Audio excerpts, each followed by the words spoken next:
Hi all, welcome back to our channel. ഇന്നൊരു Ramadan day vlog ചെയ്യാമെന്ന് വിചാരിക്കുകയാണ്. ഒരു 3 മണിക്കൊക്കെയാണ് കേട്ടോ കിച്ചണിൽ കയറിയത്. അപ്പോൾ ഇന്ന് ചിക്കൻ കിട്ടിയിട്ടുണ്ട്. അപ്പോൾ ചിക്കൻ കിട്ടിക്കഴിഞ്ഞാൽ മനസ്സിൽ ആദ്യം ഓടിയെത്തുന്ന ചിക്കൻ ബിരിയാണി ഉണ്ടാക്കാമെന്നാണ്.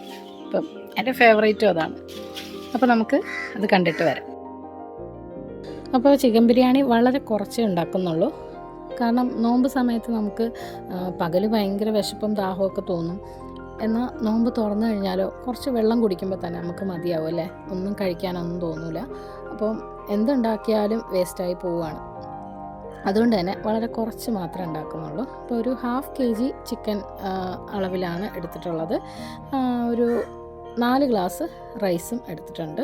അപ്പോൾ അത് നോമ്പ് തുറന്നു കഴിഞ്ഞിട്ട് കഴിക്കാനും ആവും, പിന്നെ വേണമെങ്കിൽ അത്താഴത്തിനും കുറച്ച് ബാക്കിയുണ്ടാവും. ആ ഒരു രീതിക്കാണ് കേട്ടോ കുക്ക് ചെയ്യുന്നത്. അധികം പണിയൊന്നുമില്ല, വളരെ പെട്ടെന്ന് ഉണ്ടാക്കിയെടുക്കാൻ പറ്റിയൊരു ബിരിയാണിയാണ്. അപ്പോൾ ഇതിലേക്കായിട്ട് 2 തക്കാളി ഒന്ന് ചെറുതായിട്ട് കട്ട് ചെയ്ത് വെക്കുന്നുണ്ട്. പിന്നെ ചിക്കൻ്റെ പുറത്തുള്ള വേസ്റ്റൊക്കെ ഒന്ന് ഒഴിവാക്കിയിട്ട് അത് കുറച്ച് വിനാഗിരിയോ അല്ലെങ്കിൽ ഉപ്പോ ഒക്കെ ഇട്ടിട്ടാണ് കേട്ടോ ഞാൻ കഴുകിയെടുക്കുന്നത്. അപ്പോൾ അതിൻ്റെ ആ ഒരു സ്മെല്ല് അങ്ങോട്ട് മാറിക്കിട്ടും. പിന്നെ 4-5 തവണ നന്നായിട്ടൊന്ന് കഴുകിയെടുക്കുക. തൽക്കാലം എല്ലുള്ള പീസ് മാത്രമാണ് കേട്ടോ ഞാൻ ബിരിയാണി വെക്കാനായിട്ട് എടുക്കുന്നത്.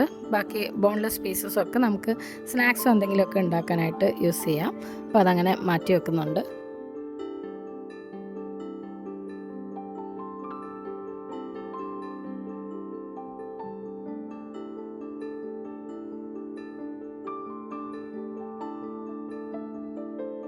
അപ്പോൾ 2 സവാള എടുക്കുന്നുണ്ട്.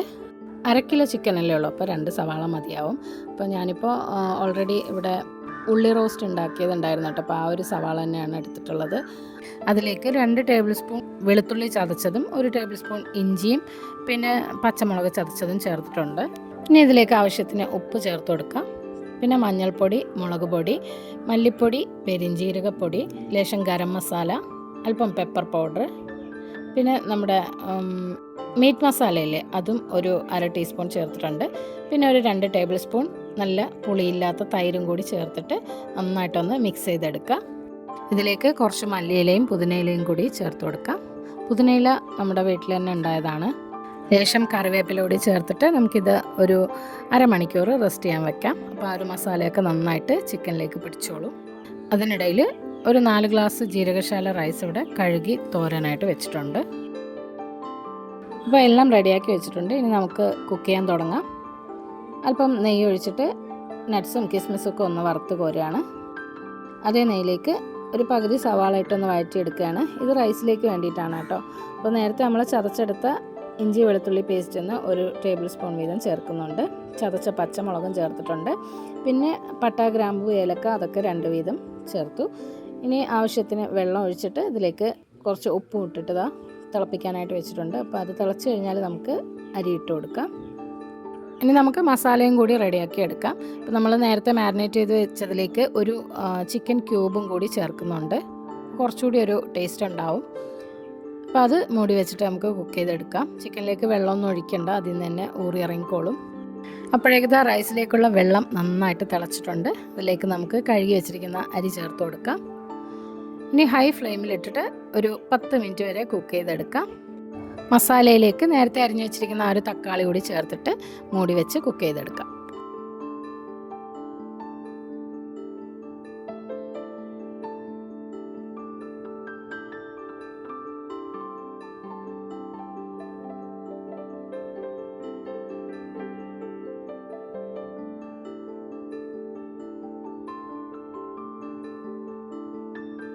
ചിക്കനിൽ നിന്ന് വെള്ളമൊക്കെ ഇറങ്ങിയിട്ടുണ്ട്. അപ്പം നന്നായിട്ടൊന്ന് ഇളക്കി മിക്സ് ചെയ്ത് കൊടുക്കാം. റൈസും ഇവിടെ ഏകദേശം വെന്തിട്ടുണ്ട്. ഇനിയിപ്പോൾ വെള്ളമൊക്കെ വറ്റിക്കഴിഞ്ഞാൽ നമ്മൾ ലോ ഫ്ലെയിമിലിട്ടിട്ട് ഒരു 2-3 മിനിറ്റ് കുക്ക് ചെയ്തെടുത്താൽ മതി. പിന്നെ പുതിനയില, മല്ലിയിലയൊക്കെ അരിഞ്ഞത് ചേർത്ത് കൊടുക്കാം. അങ്ങനെ ബിരിയാണി പണി കഴിഞ്ഞു. വളരെ സിമ്പിളല്ലേ, എളുപ്പത്തിൽ ചെയ്തെടുക്കാൻ പറ്റിയ ഒരു ബിരിയാണി റെസിപ്പിയാണ്. ഇന്നിപ്പോൾ വോയിസ് ഓവർ കൊടുക്കുന്നതിൻ്റെ ഇടയ്ക്ക് മോൾക്ക് എക്സാമിന് പോകാനുള്ള ടൈമായി. അപ്പോൾ പിന്നെ അവളെ വേഗം ഒന്ന് സ്കൂൾ ബസ്സിലാക്കാൻ വേണ്ടിയിട്ട് വന്നതാണ്. മോളുടെ സ്കൂൾ ബസ് വന്നു, അവൾ എക്സാമിനായിട്ട് പോയി. അപ്പോൾ അതിനുശേഷം ഞാനിതാ നടന്ന് തിരിച്ച് വീട്ടിലെത്തിയിട്ടുണ്ട്. നല്ല അടിപൊളി വെയിലാണ്, ഒരു രക്ഷയില്ലാത്ത വെയിലാണ്. പുറത്തിറങ്ങിയിട്ടുണ്ടെങ്കിൽ തന്തൂരിയായിട്ട് തിരിച്ചു വരുള്ളൂ. അപ്പോൾ എന്താ ചെയ്യുക, ഞാനിതാ കുടയൊക്കെ എടുത്തിട്ടുണ്ടായിരുന്നു, പക്ഷേ ഒരു രക്ഷയില്ല കേട്ടോ. ഭയങ്കര വെയിലാണ്. അപ്പോൾ നോമ്പും അടിപൊളി വെയിലും അങ്ങനെ പോകുന്നു. പിന്നെ നിങ്ങളുടെ നോമ്പൊക്കെ എങ്ങനെയാണ്?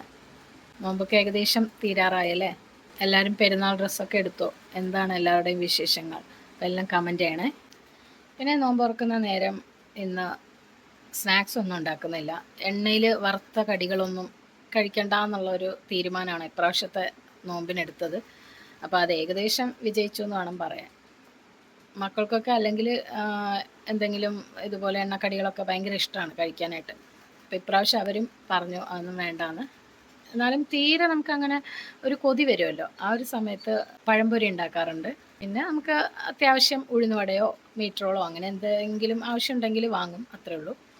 അപ്പോൾ ഇന്നിപ്പോൾ മക്കളൊക്കെ ലോഡഡ് ഫ്രൈസ് ഇല്ലേ, അതുണ്ടാക്കണം എന്ന് പറഞ്ഞിട്ടുണ്ട്. അപ്പോൾ അതിന് വേണ്ട സംഭവങ്ങൾ എന്തായാലും ചിക്കൻ ഉണ്ടല്ലോ, അപ്പോൾ അതിൻ്റെ ബോൺലെസ് പീസസ് ഞാൻ അതിനാണ് മാറ്റി വെച്ചത്. അപ്പോൾ അതും പിന്നെ ഉരുളക്കിഴങ്ങൊക്കെ ഫ്രൈ ചെയ്തിട്ടിട്ടുള്ള ഒരു ഐറ്റം നല്ല ടേസ്റ്റാണ് കേട്ടോ കഴിക്കാനായിട്ട്. ഇവിടെ എല്ലാവർക്കും നല്ല ഇഷ്ടമാണ്. അപ്പോൾ അതെന്തായാലും ഉണ്ടാക്കിയിട്ട് വരാം. ലോഡഡ് ഫ്രൈസ് ഉണ്ടാക്കാൻ വേണ്ടിയിട്ട് ആദ്യം നമുക്ക് ചിക്കൻ ഒന്ന് മാരിനേറ്റ് ചെയ്ത് വെക്കണം, ഫ്രൈ ചെയ്തെടുക്കാൻ വേണ്ടിയിട്ട്. അപ്പോൾ ബോൺലെസ് പീസസ് ഒക്കെ ഒന്ന് ഇതുപോലെ കട്ട് ചെയ്തെടുക്കുകയാണ്.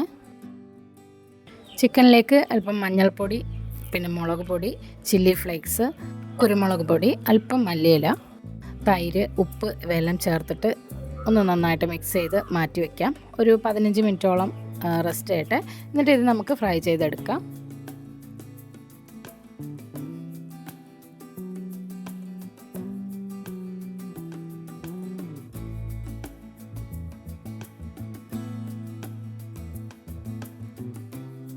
പിന്നെ അത് പൊട്ടറ്റോ ഫ്രൈസ് ആണ് കേട്ടോ റെഡിയാക്കി എടുക്കുന്നത്.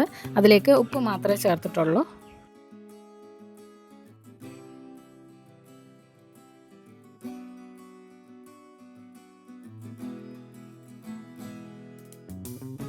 ഒരു ബാച്ച് ഞാൻ ഉപ്പൊക്കെ ചേർത്തിട്ട് ഇത് ഫ്രൈ ചെയ്തെടുക്കുന്ന നേരം മോള് ബാക്കിയുള്ള ഉരുളക്കിഴങ്ങൊക്കെ ഒന്ന് കട്ട് ചെയ്ത് തരികയാണ്.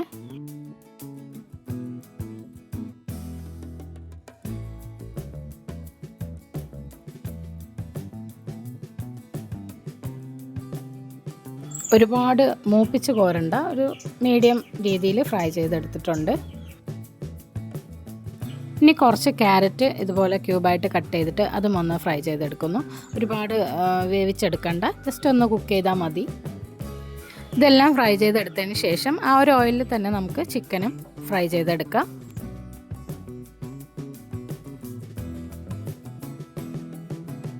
ഇനി ഇതിലേക്കായിട്ട് നമുക്കൊരു വൈറ്റ് സോസ് റെഡിയാക്കി എടുക്കണം. അതിന് വേണ്ടിയിട്ട് കുറച്ച് പാൽ എടുത്തിട്ടുണ്ട്. അതിലേക്ക് ലേശം, അതായത് ഒരു 1.5 ടീസ്പൂൺ മൈദാ മാവ്, കുറച്ച് ഒറിഗാനോ, പെപ്പർ പൗഡർ, കുറച്ച് ചില്ലി ഫ്ലേക്സ്, ഒരു നുള്ളു ഉപ്പ്, അത്രയും ചേർത്തിട്ട് കുറച്ച് ലൂസായിട്ട് വേണം ഇത് കുറുക്കിയെടുക്കാൻ. അതിന് ആവശ്യത്തിന് വെള്ളവും കൂടി ചേർത്തിട്ടുണ്ട്. അതൊന്ന് തിളച്ച് കുറുകി വരുന്ന ടൈമിൽ നമുക്കിതിലേക്ക് ചീസ് സ്ലൈസ് ചേർത്ത് കൊടുക്കാം. ചീസ് ഒന്ന് മെൽറ്റായിട്ട് വരുമ്പോഴേക്കും ഒരു ലൂസ് കൺസിസ്റ്റൻസിയിലുള്ള ഈ ഒരു വൈറ്റ് സോസ് നമുക്ക് അവിടെ മാറ്റി വെക്കാം. ഇനി ജസ്റ്റ് നമുക്കിതൊന്ന് അറേഞ്ച് ചെയ്യേണ്ട പണിയേ ഉള്ളൂ. ഏറ്റവും ഫസ്റ്റ് ലെയറായിട്ട് നമ്മുടെ പൊട്ടറ്റോ ഫ്രൈസ് അറേഞ്ച് ചെയ്യാം. അതിന് മുകളിലായിട്ട് ക്യാരറ്റും പിന്നെ നമ്മുടെ ചിക്കനും കൂടി ലെയർ ചെയ്ത് കൊടുക്കാം. വീണ്ടും അതിന് മുകളിലേക്ക് നമ്മുടെ വൈറ്റ് സോസ് ഒഴിച്ചു കൊടുക്കാം. വീണ്ടും പൊട്ടറ്റോ ഫ്രൈസ് ഇട്ട് കൊടുക്കുക. അതങ്ങനെ ഒന്നിന് മുകളിൽ ഒന്നായിട്ട് ഇങ്ങനെ അടുക്കി കൊടുത്തതിന് ശേഷം ലാസ്റ്റ് വൈറ്റ് സോസും കൂടി ഒഴിച്ച് കഴിഞ്ഞിട്ട് കുറച്ച് മല്ലിയില കൂടി ഇഷ്ടമുണ്ടെങ്കിൽ ഇട്ട് കൊടുക്കാം. പിന്നെ ഏറ്റവും മുകളിലായിട്ട് കുറച്ച് ടൊമാറ്റോ കെച്ചപ്പും കൂടി ഒന്ന് ലെയർ ചെയ്ത് കൊടുക്കണം. അപ്പോൾ അതിവിടെ ഇല്ലാത്തതുകൊണ്ട് ഞാൻ തൽക്കാലം സ്കിപ്പ് ചെയ്തതാണ്. അപ്പോൾ ആ ഒരു പുളിയും മധുരവും എരിവും എല്ലാം കൂടി ആകുമ്പം നല്ല ടേസ്റ്റാണ് കഴിക്കാനായിട്ട്. അപ്പോൾ എന്തായാലും നിങ്ങൾ ട്രൈ ചെയ്ത് നോക്കണം കേട്ടോ. ഇനിയിപ്പം കുറച്ച് ശംഖുപുഷ്പം ടീ ആണ് കേട്ടോ റെഡിയാക്കുന്നത്. അപ്പോൾ നമ്മൾ നോമ്പ് തുറക്കുന്ന സമയത്ത് ഈത്തപ്പഴം കഴിച്ചതിന് ശേഷം പിന്നെ വെള്ളം കുടിക്കുമല്ലോ, അപ്പോൾ ആ ഒരു വെള്ളം ഇങ്ങനെ ശംഖുപുഷ്പം ടീ കുടിക്കാം എന്നുള്ളൊരു ഐഡിയ ആണ്. അപ്പോൾ ഹെൽത്ത് വൈസ് അത് നല്ലതാണല്ലോ കഴിക്കുന്നത്. അപ്പോൾ അതുകൊണ്ട് അതൊന്ന് തിളപ്പിച്ചിട്ട് തണുത്തതിന് ശേഷം അതിലേക്ക് ഐസ് ക്യൂബ്സ് ഇട്ട് കൊടുക്കുകയാണ്. പിന്നെ കുറച്ച് ലെമൺ ജ്യൂസും റെഡിയാക്കി വെച്ചു. അതിലേക്ക് കുറച്ച് കസ്കസും കൂടി ഇട്ട് കൊടുത്തിട്ടുണ്ട്.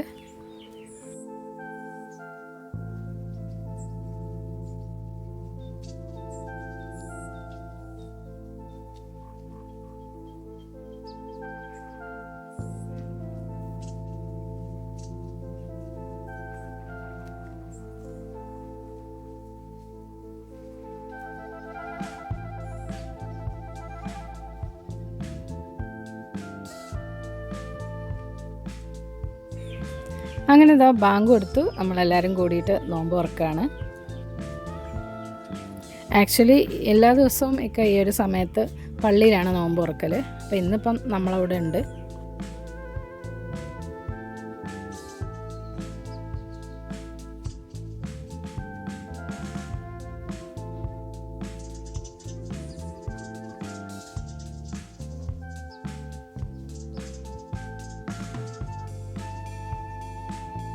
പിന്നെ അതാ മോളുണ്ടാക്കിയ ഒരു അടിപൊളി ഷാർജയാണ്. അപ്പോൾ അതും കഴിച്ചു.